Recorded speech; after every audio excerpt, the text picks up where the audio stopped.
Good morning विद्यार्थी मित्रांनो.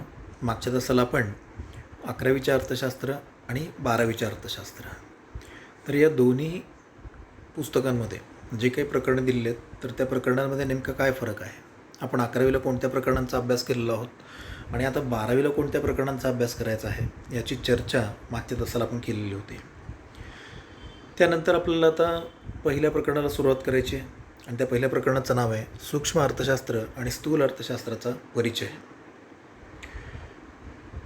आपण पहिल्या प्रकरणाकडं वळण्याआधी मी तुम्हाला थोडंसं मागे घेऊन जातो आणि आपण मागच्या वर्षी अर्थशास्त्राचं पहिलं प्रकरण जेव्हा पाहिलं होतं तेव्हा त्याच्यामध्ये आपण अभ्यास केला होता की अर्थशास्त्र हे एक सामाजिक शास्त्र आहे आणि इतर जे काही सामाजिक शास्त्र आहेत जसं आहे इतिहास आहे, त्यानंतर भूगोल आहे, त्यानंतर समाजशास्त्र आहे, राज्यशास्त्र आहे, ही जी काही सामाजिक शास्त्र आहेत तर या सर्व सामाजिक शास्त्राप्रमाणेच अर्थशास्त्र हे देखील एक सामाजिक शास्त्र होतं आणि याचा स्वतंत्र अभ्यास कधीही पूर्वी केला जात नव्हता. सामाजिक शास्त्राच्या अंतर्गतच या अर्थशास्त्राचा अभ्यास केला जात होता. परंतु काळाच्या ओघामध्ये काय झालं की प्रत्येक विषयाच्या ज्ञानशाखा या वृद्धिंगत होत गेल्या, म्हणजे त्याचं ज्ञान वृद्धिंगत होत गेलं, त्याच्यामुळं आपोआपच त्याचा स्वतंत्र अभ्यास करण्याची गरज भासू लागली आणि म्हणूनच मग अर्थशास्त्राचा स्वतंत्र असा अभ्यास करण्यात येऊ लागला. परंतु सुरुवातीचा जो काही काळ होता त्या काळामध्ये अर्थशास्त्राचा सूक्ष्म किंवा स्थूल अर्थशास्त्र असं कुठेही विभाजन न करता किंवा असं कुठेही उल्लेख न करता केवळ अर्थशास्त्र या नावानेच त्याचा अभ्यास केला गेलेला होता. परंतु 1933मध्ये ऑस्लो विद्यापीठाचे अर्थशास्त्रज्ञ रॅग्नार फ्रिश यांनी सर्वात प्रथम सूक्ष्म आणि स्थूल अर्थशास्त्र या दोन्ही संज्ञा वापरल्या आणि तेव्हापासून सूक्ष्म अर्थशास्त्र आणि स्थूल अर्थशास्त्राचा परिचय संपूर्ण जगाला झाला. त्यांचं असं म्हणणं होतं की अर्थशास्त्राचा अभ्यास हा 2 शाखांमधून करता येतो. त्यातली पहिली शाखा आहे सूक्ष्म अर्थशास्त्र, त्यालाच मायक्रो इकॉनॉमिक्स असं म्हणतात. सूक्ष्म अर्थशास्त्रालाच आपण वेगवेगळ्या नावांनी देखील ओळखतात.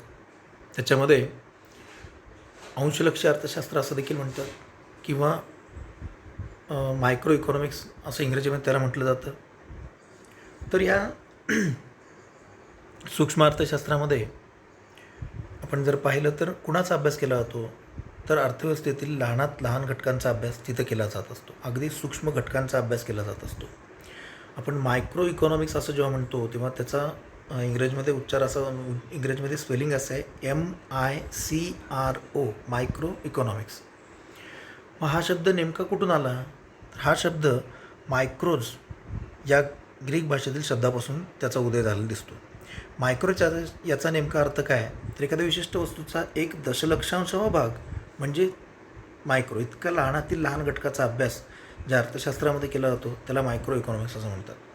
मग दुसरा ज्ञानशाखा कोणती आहे अर्थशास्त्राची तर ती आहे स्थूल अर्थशास्त्र. स्थूल अर्थशास्त्र याचा अर्थ त्यालाच आपण एकूणांचे अर्थशास्त्र असं म्हणतो किंवा समष्टी अर्थशास्त्र असं म्हणतो किंवा त्यालाच इंग्रजीमध्ये मॅक्रो इकॉनॉमिक्स असं म्हणतो, म्हणजे MACRO. आणि हा मॅक्रो हा शब्द कुठून आला तर मॅक्रोज या ग्रीक भाषेतील शब्दापासून तयार झालेला दिसतो.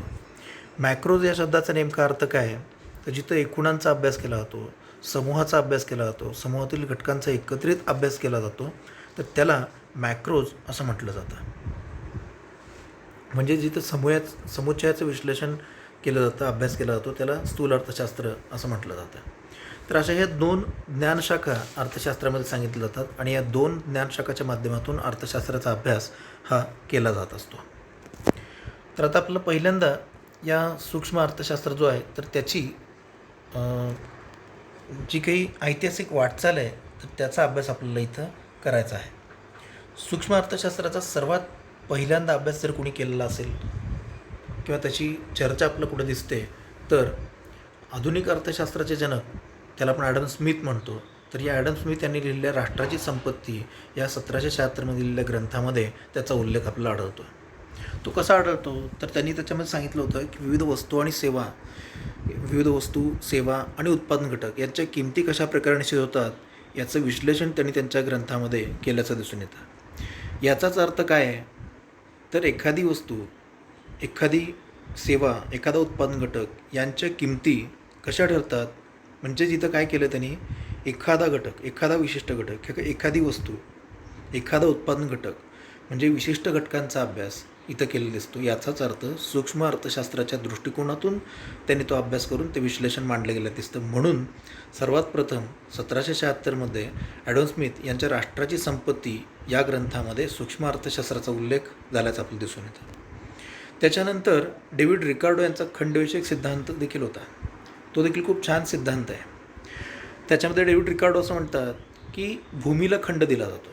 हे बघा, उत्पादनाचे 4 घटक असतात: भूमी, श्रम, भांडवल आणि संयोजक. या 4 घटकांपैकी भूमी हा उत्पादनाचा घटक असतो आणि त्याला त्याच्या उत्पादन कार्यातील योगदानाचा मोबदला म्हणून त्याला खंड दिला जातो.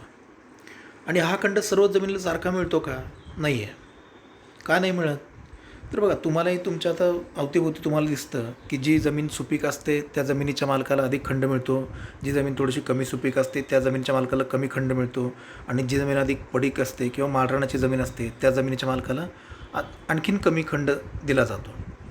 हे असं का होतं? म्हणजे वेगवेगळ्या जमिनीला वेगवेगळा खंड का दिला जातो याचं स्पष्टीकरण डेव्हिड रिकार्डो यांनी खंडविषयक सिद्धांतामध्ये केलेलं आहे. म्हणजेच विशिष्ट उत्पादन घटकाला विशिष्ट असाच मोबदला का दिला जातो याचं स्पष्टीकरण त्यांनी त्याच्यामध्ये केलेलं आहे. म्हणजेच तिथे देखील विशिष्ट घटकांचा म्हणजे सूक्ष्म घटकाचा अभ्यास केलेला आहे. म्हणून डेव्हिड रिकार्डो यांच्या सिद्धांतामध्ये देखील सूक्ष्म अर्थशास्त्राचा उल्लेख तिथं आढळून येतो. त्यानंतर J.S. मिल यांच्या आर्थिक विवेचनामध्ये देखील सूक्ष्म अर्थशास्त्राचा उल्लेख आढळतो. त्याच्यानंतर नवसनातनवादी डॉक्टर मार्शल यांनी 1890मध्ये अर्थशास्त्राची मूलतत्वे म्हणजेच प्रिन्सिपल्स ऑफ इकॉनॉमिक्स हा ग्रंथ लिहिला आणि त्याच्यामधून त्याने सूक्ष्म अर्थशास्त्राला अतिशय लोकप्रियता मिळवून दिली. कारण त्याच्यामध्ये त्याने मागणीचा सिद्धांत, पुरवठ्याचा सिद्धांत, घटत्या सीमांत उपयोगितेचा सिद्धांत अशा अनेक अर्थशास्त्रातील महत्त्वपूर्ण सिद्धांताची मांडणी त्यांच्या पुस्तकामध्ये त्यांनी केली. मग मागणीचा सिद्धांत असेल, पुरवठ्याचा सिद्धांत असेल किंवा घटत्या सीमांत उपयोगितेचा सिद्धांत असेल, समसीमांत उपयोगितेचा सिद्धांत असेल, अशा सर्वच सिद्धांतामध्ये तो सिद्धांत मांडत असताना त्यांनी काय केलं आहे, तर कोणत्या तरी एका विशिष्ट वस्तूचा, एखाद्या विशिष्ट घटकाचा, एखाद्या विशिष्ट व्यक्तीचा अभ्यास करून त्याने तो सिद्धांत मांडलेला दिसतो. म्हणजेच इथं विशिष्ट घटकाचा अभ्यासावर तो सिद्धांत आधारित आहे. म्हणजेच डॉक्टर मार्शल यांच्या अर्थशास्त्राची मूलतत्वे या ग्रंथामध्ये देखील सूक्ष्म अर्थशास्त्राचा उल्लेख आपल्याला झालेला दिसून येतो. त्याच्यानंतर प्राध्यापक पिगू, प्राध्यापक हिक्स, त्यानंतर सॅम्युएल्सन, मिसेस जॉन रॉबिन्सन यांनी देखील सूक्ष्म अर्थशास्त्राच्या अभ्यासामध्ये महत्त्वपूर्ण एक भूमिका बजावलेली दिसून येते. मग हे सगळे जे काही अर्थशास्त्रज्ञ त्याच्यामध्ये प्रामुख्याने 2 गटामध्ये त्याचं वर्गीकरण केलं जातं. एक सनातनवादी आणि दुसरं आहे नवसनातनवादी किंवा आधुनिक अर्थशास्त्रज्ञ. तर त्याच्यामध्ये सनातनवादी जे आहेत त्याच्यामध्ये पहिलं आहे ॲडम स्मिथ, त्यानंतर दुसरं आहे डेव्हिड रिकार्डो, त्याच्यानंतर J.S. मिल. ही काही विशिष्ट अशी अर्थशास्त्रज्ञ की ज्यांची नावं खूप प्रसिद्ध आहेत, तर त्यांचेच फोटो मी तुम्हाला इथं दाखवत आहे.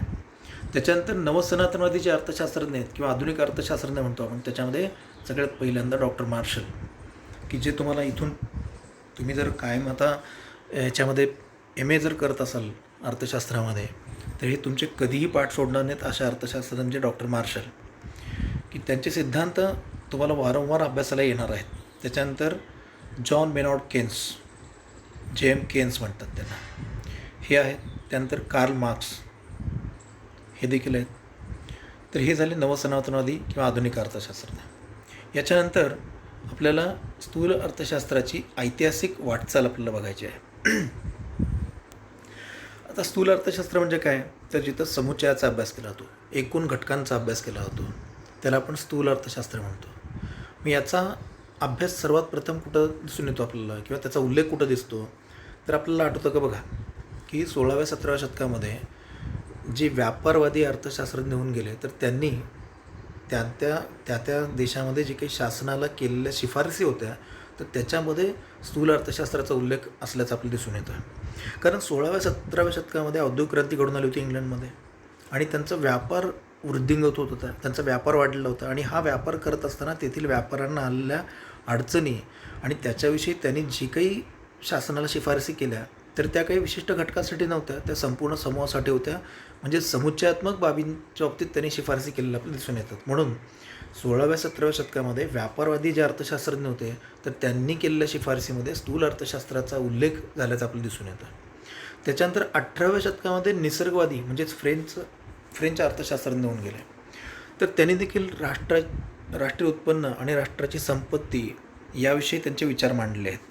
आणि हे विचार मांडत असताना देखील तिथे देखील आपल्याला तर राष्ट्रीय उत्पन्न म्हणजे हे काही एखाद्या विशिष्ट घटकाचं उत्पन्न नाही, एखाद्या विशिष्ट उत्पादकाचं विशिष्ट उपभोक्त्याचं उत्पन्न नाही आहे, राष्ट्राचं उत्पन्न आहे. म्हणजे इथं समुच्चयात्मक उत्पन्न आहे. म्हणजेच हे स्थूल अर्थशास्त्राच्या अभ्यासाअंतर्गत मांडलेलं त्यांचं मत होतं किंवा ते विश्लेषण होतं. म्हणजेच राष्ट्रीय उत्पन्न आणि संपत्ती याचं विश्लेषण जे आहे ते त्यांनी केलेलं ते देखील स्थूल अर्थशास्त्राच्या विश्लेषणाशी संबंधित होतं. त्याच्यानंतर सनातनवादी जे अर्थशास्त्रज्ञ होऊन गेले त्याच्यामध्ये ॲडम स्मिथ, डेव्हिड रिकार्डो, जे.एस. मिल यांच्या सिद्धांतामध्ये देखील राष्ट्रीय उत्पन्न त्याचबरोबर एकूण वेतन, एकूण खंड, एकूण नफा यामध्ये होणारे जे विभाजन आहे याची चर्चा आढळते. म्हणजे एकूण राष्ट्रीय उत्पन्नाचं विभाजन लोकांमध्ये कशा प्रकारे होतं, एकूण वेतन कशा प्रकारे विभागलं जातं, एकूण जो काही खंड असतो तो खंड कशा प्रकारे विभागला जातो, एकूण नफा कशा प्रकारे विभागला जातो. तर याची चर्चा त्यांनी त्यांच्या सिद्धांतामध्ये किंवा त्यांच्या विश्लेषणामध्ये केली दिसून येते. म्हणजेच त्यांनी सूक्ष्म आणि स्थूल या दोन्हीची एकत्रित चर्चा त्यांच्या विश्लेषणामध्ये केलेलं आपल्याला दिसून येते. त्याच्यानंतर 1930पर्यंत संपूर्ण जगामध्ये हे जे काही सूक्ष्म अर्थशास्त्र होतं तर त्या सूक्ष्म अर्थशास्त्रामध्ये मान्यता प्राप्त झालेली होती संपूर्ण जगामध्येच.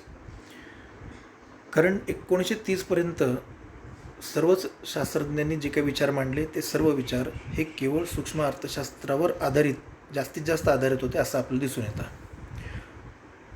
पण 1929ला जागतिक महामंदी आली आणि ती संपूर्ण जगभर पसरली आणि ती 1933पर्यंत राहिली. आणि या महामंदीच्या काळामध्ये जगातली संपूर्ण अर्थव्यवस्था कोलमडून गेली. पण तोपर्यंत संपूर्ण जगामध्ये सूक्ष्म अर्थशास्त्राचं राज्य होतं असं आपल्याला दिसून येतं. त्याच्यानंतर मात्र ही जागतिक मंदी जी आली ती मंदी का आली त्याची कारणमीमांसा करण्यात येऊ लागली. जगातल्या वेगवेगळ्या अर्थशास्त्रज्ञांनी आपापल्या पद्धतीने त्याची कारणं शोधण्याचा प्रयत्न केला.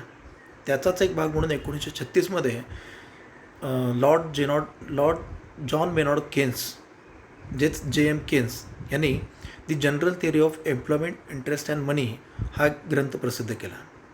आणि त्याच्यामध्ये त्यांनी सांगितलं की जागतिक अर्थशास्त्रीय विचारात मूलभूत आणि क्रांतिकारक असा बदल त्यांनी त्याच्यामध्ये घडवला. म्हणजेच साधारणतः रोजगार, व्याज आणि पैसा याविषयी त्यांनी सर्वसाधारण जे काही त्यांचं मत होतं, जे काही त्यांचे सिद्धांत होते ते त्यांनी मांडले. आणि मग त्यांनी सांगितलं की ही महामंदी का आली आणि ही महामंदी कशाप्रकारे दूर करायची, त्याच्यावर काय उपाययोजना करता येते हे त्यांनी त्यांच्या the General Theory of Employment, Interest and Money या ग्रंथाद्वारे सर्वांना सांगितलं. म्हणून त्याच्यानंतरचा जो काही काळ होता हा संपूर्ण काळ हा केन्शियन इकॉनॉमिक्स म्हणूनच ओळखला जातो. म्हणजे 1930 पूर्वी संपूर्ण जगामध्ये सूक्ष्म अर्थशास्त्राचं राज्य होतं आणि 1936 नंतर मात्र केन्शियन इकॉनॉमिक्स म्हणून त्याला ओळखलं जातं. कारण केन्सनी म्हणजे J.M. केन्सनी जे काही सूक्ष्म अर्थशास्त्राच्या अंतर्गत मांडलेले विचार होते ते मर्यादित विचार आहेत हे त्यांनी स्पष्ट केलं.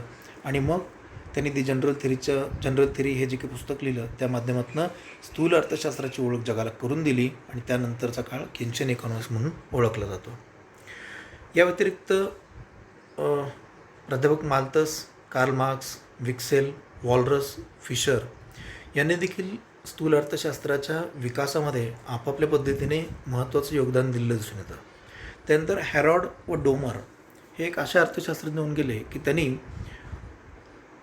इकॉनॉमिक मॉडेल्स मांडले. त्याने म्हणजे आर्थिक वृद्धी आणि आर्थिक विकासाचे सिद्धांत स्पष्ट करण्यासाठी त्यांनी मॉडेल्स तयार केले. आणि त्यामुळं काय झालं तर या अर्थशास्त्रामुळे स्थूल अर्थशास्त्राला एक धोरणप्रधान अर्थशास्त्र म्हणून ओळख मिळाली.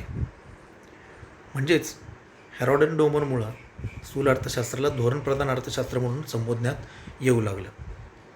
तर ही झाली स्थूल अर्थशास्त्राची ऐतिहासिक वाटचाल. याच्यानंतर आपल्याला सूक्ष्म अर्थशास्त्राचा अर्थ किंवा त्याची व्याख्या ही समजून घ्यायची आहे. याच्यामध्ये प्रामुख्यानं आपल्याला दोन व्याख्यांचा समावेश आहे. ती म्हणजे मॉरिस डॉब यांची व्याख्या आहे. मी तुम्हाला जसं सांगितलं की सूक्ष्म अर्थशास्त्र म्हणजे नेमकं काय, तर सूक्ष्म अर्थशास्त्र याचा अर्थ वस्तूचा लहानात लहान भाग. त्याला आपण इंग्रजीमध्ये जर पाहिलो तर इंग्रजीमध्ये सूक्ष्म अर्थशास्त्राला मायक्रो इकॉनॉमिक्स म्हणतात. मायक्रो या मूळ मायक्रोज या ग्रीक शब्दापासून हा शब्द तयार झालेला आहे. त्याचा अर्थ असा होतो की एखाद्या विशिष्ट वस्तूचा 1 दशलक्षांशवा भाग म्हणजे मायक्रो, आणि इतक्या सूक्ष्म घटकाचा अभ्यास ज्या अर्थशास्त्रामध्ये केला जातो त्याला सूक्ष्म अर्थशास्त्र असं म्हणतात. सूक्ष्म अर्थशास्त्र, त्यानंतर व्यष्टी अर्थशास्त्र, आंशिक अर्थशास्त्र आणि इंग्रजीमध्ये मायक्रो इकॉनॉमिक्स या नावाने ओळखलं जातं. याची पहिली व्याख्या आहे मॉरिस डॉब यांची. मॉरिस डॉब असं म्हणतात की micro economics is the microscopic study of the economy. याचाच अर्थ अर्थव्यवस्थेचे सूक्ष्मदर्शी अध्ययन म्हणजेच सूक्ष्म अर्थशास्त्र होय. विद्यार्थ्यांना तुम्ही 10वीपर्यंत जे काही सायन्सचा अभ्यास केला तिथं कुठे ना कुठे तुम्हाला मायक्रोस्कोप हाताळण्यात आला असेल, आणि तुम्ही पाहिलं असाल की तुम्हाला काही प्रयोगाच्या माध्यमातून जेव्हा तो मायक्रोस्कोप हाताळायला दिला असेल तेव्हा तुम्ही बघितलं असाल की तुम्हाला एखादं झाडाचं पान काढून दिलं असेल आणि ते पान तुम्ही त्या ह्याच्याखाली बघितलं मायक्रोस्कोप खाली, तर ते कसं दिसतं आणि उघड्या डोळ्यांनी कसं दिसतं, तर याच्यातला फरक तुम्हाला तिथं नेमका लक्षात आला असेल. उघड्या डोळ्याने आपण बघितलं तर आपल्याला तो पान फक्त हिरवं असं गडद दिसतं, पण जेव्हा आपण मायक्रोस्कोपच्या खाली जेव्हा बघतो तेव्हा आपल्याला त्याच्यातले बारीक तंतुका दिसायला लागतात. किंवा आपलं एखादा डोक्यातला केस जरी तुम्ही मायक्रोस्कोप खाली बघितलात तरी तो कसा दिसतो बघा, आणि उघड्या डोळ्याने बघितला तर ते एक सरळ असं धागा दिसल्यासारखा दिसतो, पण जेव्हा आपण मायक्रोस्कोप खाली बघतो तेव्हा त्याचा एक विशिष्ट आकार आपल्याला दिसून येतो. म्हणजेच काय की मायक्रोस्कोप हा एखाद्या वस्तूचा इतका सखोल अभ्यास करतं, इतकं सूक्ष्म पद्धतीने अभ्यास करतं की ते आपल्याला ठळकपणे दिसायला लागतं सगळं. तसंच अर्थव्यवस्था ही अनेक अशा सूक्ष्म घटकांनी बनलेली असते. हे बघा, कुठलीही एखादी इमारत असेल किंवा आपण अर्थव्यवस्थेचं उदाहरण घेतलं, अर्थव्यवस्था आपण विचारात घेतली तर अर्थव्यवस्थेमध्ये किती श्रमिक असतात. फक्त आपण एक उत्पादन घटक घेतला श्रमिक, तरी किती श्रमिक आहेत बघा. शेतामध्ये काम करणारे श्रमिक वेगळे आहे, बांधकामामध्ये काम करणारे वेगळे आहे, उद्योगामध्ये काम करणारे वेगळे आहेत, सेवा क्षेत्रामध्ये काम करणारे श्रमिक वेगळे आहेत. म्हणजे जेवढी क्षेत्र आहेत, जेवढे उत्पादनाचे क्षेत्र आहेत तिथं वेगवेगळी श्रमिकही अस्तित्वात असल्याचं आपल्याला दिसून येतं. असंच अनेक घटक आहेत उत्पादनाचे. म्हणजे अशा अनेक सूक्ष्म अशा घटकांनी ही अर्थव्यवस्था बनलेली असते, आणि अशा अर्थव्यवस्थेमध्ये एखाद्या विशिष्ट घटकाला निवडून त्याचा सूक्ष्म पद्धतीने अभ्यास या सूक्ष्म अर्थशास्त्रामध्ये केला जात असतो. म्हणजेच इथं विशिष्ट घटकांचा अभ्यास केला होतो. एखादा विशिष्ट उद्योग संस्था, उद्योजक, एखादी विशिष्ट व्यक्ती, एखादी विशिष्ट वस्तू, एखादा विशिष्ट उत्पादनाचा घटक याचाच अभ्यास या सूक्ष्म अर्थशास्त्रामध्ये केला जात असतो, किंवा त्यांच्या आर्थिक क्रियांचा, आर्थिक वर्तनाचा अभ्यास या अर्थशास्त्रामध्ये केला जात असतो. त्याच्यानंतर दुसरी एक व्याख्या आहे ती म्हणजे A.P. लर्नर यांची व्याख्या आहे.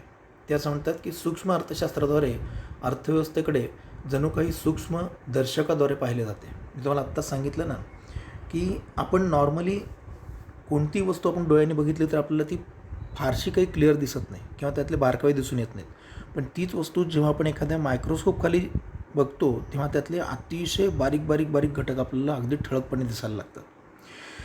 बघा मित्रांनो, तुम्ही तुमच्या शरीरातलं रक्त एखादा थेंब जरी पडला तुम्हाला काही दिसत नाही, फक्त एक लाल लिक्विड तुम्हाला दिसतं, तिथं तांबड्या कलरचं लिक्विड दिसतं, आणि तुम्ही सायन्सचे विद्यार्थी नसल्याने तुम्हाला त्यातलं काहीच कळणार नाही. पण जर तुम्ही तोच रक्ताचा थेंब त्या ग्लासवर घेऊन म्हणजे स्मिअरवर घेऊन ते तुम्ही मायक्रोस्कोप खाली जर चेक केला तर तुम्हाला त्याच्यामध्ये वेगळे पेशी दिसायला लागतात. मग पेशी कोणत्या असतात? तांबड्या पेशी असतात, पांढऱ्या पेशी असतात, प्लेटलेट्स असतात, किंवा एखादा बॅक्टेरिया असेल, काय असेल, व्हायरस असेल तर तेही त्याच्यामध्ये तुम्हाला दिसू शकतं, म्हणजे बॅक्टेरिया दिसू शकतात त्याच्यामध्ये. आणि याच्याही पुढे जाऊन या सगळ्या पेशी असतात तर त्यांचे वेगवेगळे शेप्स असतात. ते शेप्स देखील तुम्हाला अगदी क्लिअर दिसतात. म्हणजे उघड्या डोळ्याने तुम्ही जे रक्त बघता त्याच्यामध्ये तुम्हाला फक्त तांबड्या कलरचा द्रव दिसतो, तोच जर तुम्ही मायक्रोस्कोप खाली बघितलात तर तुम्हाला हे अतिशय सूक्ष्म घटक अगदी ठळकपणे दिसायला लागतात. असंच अर्थव्यवस्थेचं असतो. अर्थव्यवस्था देखील अनेक अशा कुटुंबांनी बनलेली असते, अनेक अशा उत्पादन घटकांनी बनलेली असते. आणि हे सर्व घटक जेव्हा आपण सूक्ष्म पद्धतीने अभ्यासतो तेव्हा खऱ्या अर्थाने त्यांचं अर्थव्यवस्थेमधलं योगदान, त्यांच्या समस्या हे आपल्या प्रकर्षाने जाणवायला लागतात. लक्षात घ्या. म्हणून अशा प्रकारे सूक्ष्म अर्थशास्त्राद्वारे अर्थव्यवस्थेकडे जणू काही सूक्ष्म दर्शकाद्वारे पाहिले जाते, असं A.P. लर्नर यांचं म्हणणं आहे. म्हणजे इतकं सखोल अभ्यास अर्थव्यवस्थेचा सूक्ष्म अर्थशास्त्राच्या माध्यमातून केला जातो असं म्हणणं आहे. तर अशा प्रकारे ह्या दोन्ही व्याख्या मॉरिस डॉब आणि A.P. लर्नर यांनी मांडलेत. आपण आता इथे थांबूया. तुम्हाला जर काही शंका असेल तर मला केव्हाही तुम्ही कॉल करू शकता किंवा सांगू शकता.